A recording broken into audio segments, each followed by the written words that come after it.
Orithyïa inherited the scepter of his land and the governance of the state, his power stemming from both his justice and his mighty arms. He fathered 4 sons and an equal number of daughters, among whom 2 possessed equal beauty. Cephalus, son of Aeolus, was fortunate to marry you, Procris. Boreas, however, faced obstacles in his pursuit of Orithyïa, as Tereus and the Thracians intervened. For a long time, the god of the north wind sought his beloved Orithyïa, employing entreaties rather than force. But when his pleas proved fruitless, Boreas, known for his rage as much as his wind, exclaimed, "This is rightfully so. Why did I abandon my own nature, my violence, my strength, my anger, and my threatening spirit, to resort to prayers which ill befit me? Violence is my domain. With it I scatter the clouds, churn the seas, uproot the oaks, harden the snow, and pummel the earth with hail. When I clash with my brothers in the open air, the sky thunders with our tumult, and lightning splits the clouds. When I descend into the depths of the earth and rage against its foundations, I shake the underworld and the entire globe with earthquakes. This is how I should have pursued this union. Orithyïa should not have been begged to be my father-in-law, but compelled by force." With these words, or ones of similar grandeur, Boreas flapped his wings, stirring the earth and ruffling the wide sea. Cloaked in darkness, he embraced Orithyïa, who quivered with fear. As she fled, his passion only burned fiercer. He did not rein in his airy course until he reached the land of the Ciconians, where he made Orithyïa his wife. She bore him twins, Calais and Zethus, who inherited their father's wings but resembled their mother in all other aspects. It said that their wings did not manifest immediately. While their bodies were featherless, their cheeks grew yellow with down. But soon, wings sprouted from their sides like those of birds, and they set sail with the Minyans in search of the golden fleece, embarking on the first ship ever crafted, sailing the unmoved sea. G. Nature's Transmutations. 1. Jason, the golden fleece, and Medea. And now the Minyæ were plowing the sea in the Pegassan ship. Phineus, prolonging a needy old age under perpetual night, had been visited, and the youthful sons of the north wind had driven the birds with the faces of virgins from before the mouth of the distressed old man. Having endured many trials under the famous Jason, they at last reached the rapid waters of the muddy Phasis. While they went to the king to ask for the fleece that once belonged to Phrixus, they were presented with conditions demanding numerous mighty labors. In the meantime, the daughter of Ates, Medea, conceived a violent passion.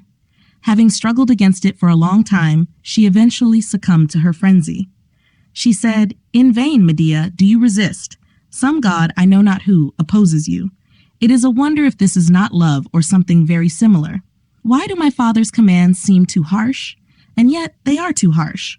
Why am I afraid that he, whom I have only just seen, might perish? What is the cause of such great alarm? Banish the flames in your virgin breast if you can, poor creature.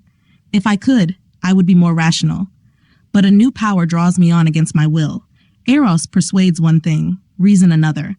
I see which is the more proper course and approve of it while I follow the wrong one. Why, royal maiden, do you burn for a stranger and covet the nuptial ties of a foreign country? This land, too, may offer something to love. Whether he lives or dies is in the hands of the gods, yet he may survive, and that I can pray for, even without love. For what fault has Jason committed? Who but someone with a hard heart would not be affected by the youth of Jason, his lineage and his valor? Who, even without these qualities, would not be moved by his beauty? At least he has moved my heart. But unless I help him, he will be breathed upon by the bulls, engage with the earthborn warriors, or become prey to the ravenous dragon. If I allow this, I will confess I was born of a tigress and carry steel and stone in my heart. Why do I not watch him perish? Why not profane my eyes by witnessing it? Why do I not incite the bulls against him, the fierce sons of the earth and the never-sleeping dragon? May the gods grant better things. Yet these things are not to be prayed for, but must be achieved by myself. Shall I betray my father's kingdom and save some stranger, only for him to sail away without me and marry another? And I, Medea, be left for punishment? If he can do this, if he prefers another to me, let him perish in his ingratitude. But his countenance, nobleness of soul, and gracefulness do not suggest treachery. Besides, he shall first pledge his faith, and I will have the gods witness our compact. What then do you fear, thus secure? Hasten and banish all delay. Jason will be indebted to you for his preservation. He will unite with you in marriage, and in Pelasgian cities, you will be celebrated by crowds of matrons as the preserver of their sons. Shall I, borne away by the winds, leave my sister, brother, father gods, and native soil? My father is cruel. My country is barbarous. My brother is an infant. My sister favors my wishes. The greatest of the gods possesses me. I will not be relinquishing anything great. I will be pursuing greatness. The honor of saving the youth of Greece, acquaintance with a better country and its famous cities, the politeness and arts of their inhabitants, and the son of Aeson, whom I could readily choose over everything the world contains. With him as my husband, I will be dear to the gods and reach the stars. Why worry about the mountains rumored to rise in the waves, Charybdis that sucks in the sea and discharges it, or Scylla barking in the Sicilian deep? Holding and clinging to Jason, I will cross the wide seas. Embracing him, I will fear nothing. Or if I fear anything, it will be for my husband alone. And do you, Medea, call this a marriage, giving a plausible name to your crime? Consider the great offense you are planning, and while you still can, flee from guilt. Thus she spoke, and before her eyes stood virtue, affection, and modesty, and now Eros turned his vanquished back. She was going to the ancient altars of Hecate, the daughter of Perses, concealed by a shady grove and the recesses of a wood. Resolved and her passion checked, it had subsided, but when she beheld the son of Aeson, the extinguished flame revived. Her cheeks were covered with blushes, and her whole face was suffused with a glow. As a spark, once small and concealed beneath the ashes, derives nourishment from the winds and grows, rising again to its original strength. So her love, now declining and seemingly languid, rekindled at the sight of the youth. By chance, on that day, the son of Aeson was more handsome than usual. You might forgive her for loving him. She gazed, her eyes fixed upon his countenance as though seen for the first time. In her frenzy, she thought she did not behold the face of a mortal, and she could not turn away from him. When the stranger began to speak, seized her right hand, and begged for her assistance with a humble voice, promising marriage, she responded with tears streaming down her face. I see what I ought to do. It will not be ignorance of the truth, but love that beguiles me. By my agency you shall be saved. When saved, grant what you have promised.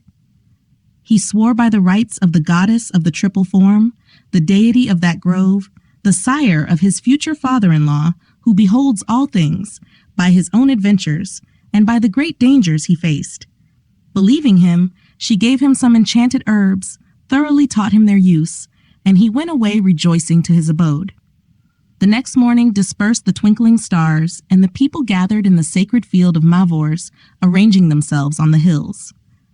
In the midst of the assembly sat the king himself, arrayed in purple and distinguished by a scepter of ivory. Behold, the brazen-footed bulls breathed forth flames from their adamantine nostrils, setting the grass touched by the vapors on fire. As forges filled with fire roar, or when flints dissolved in an earthen furnace receive intense heat by the sprinkling of flowing water, so did their breasts roll forth the enclosed flames, and their scorched throats resounded. Yet the son of Aeson went forth to meet them. The fierce bulls turned their terrible features and iron-pointed horns toward his face as he advanced, spurning the dusty ground with cloven hooves and filling the place with smoky lowings. The Minyae were frozen with horror. He approached, feeling not the flames they breathed, so great was the power of the incantations. He even stroked their hanging dewlaps with a bold right hand, and, subjected to the yoke, he obliged them to draw the heavy weight of a plow, turning up the plain that had never before been tilled. The Colchians are astonished. The Minyae fill the air with their shouts and give Jason fresh courage. Then, in a brazen helmet, he takes the dragon's teeth and strews them over the plowed-up fields. The ground, pre-treated with a potent drug, softens the seed, and the teeth that were sown grow into new bodies. As an infant forms in the womb of its mother, taking shape in all its parts and not emerging into the air until mature, so too do these figures of men ripen in the fertile earth and rise fully armed. When the Pelasgians saw these newly formed warriors preparing to hurl their spears at Jason, their courage faltered and they lowered their countenances in fear. Medea, who had ensured his safety, also became alarmed. Seeing the lone youth attacked by so many enemies, she turned pale and, suddenly chilled with fear, sat down with her cheeks drained of blood. Fearing that the herbs she had given him might be insufficient, she repeated an auxiliary charm and summoned her secret arts. Jason, hurling a heavy stone into the midst of his enemies, redirected their aggression onto themselves. The Earthborn brothers perished by mutual wounds, falling in civil fight. The Greeks congratulated Jason, embraced the conqueror, and clung to him in heartfelt embraces. And thou too, barbarian maiden, wished to embrace him. Modesty opposed the design. Otherwise, thou wouldst have embraced him, but concern for thy reputation restrained thee. What thou mayst do, thou dost. Thou rejoicest with silent affection, and givest thanks to thy charms and to the gods, the authors of them.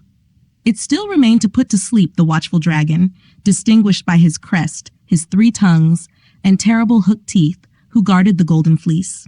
After Jason sprinkled the dragon with herbs of Lethean juice, and thrice repeated words that induced placid slumber, which would calm even the boisterous ocean and stop rapid rivers, sleep crept upon the eyes that were strangers to it. The hero, son of Aeson, gained the gold, and proud of the spoil and bearing with him the giver of the prize as a second spoil, he arrived victorious with his wife at the port of Iolcos.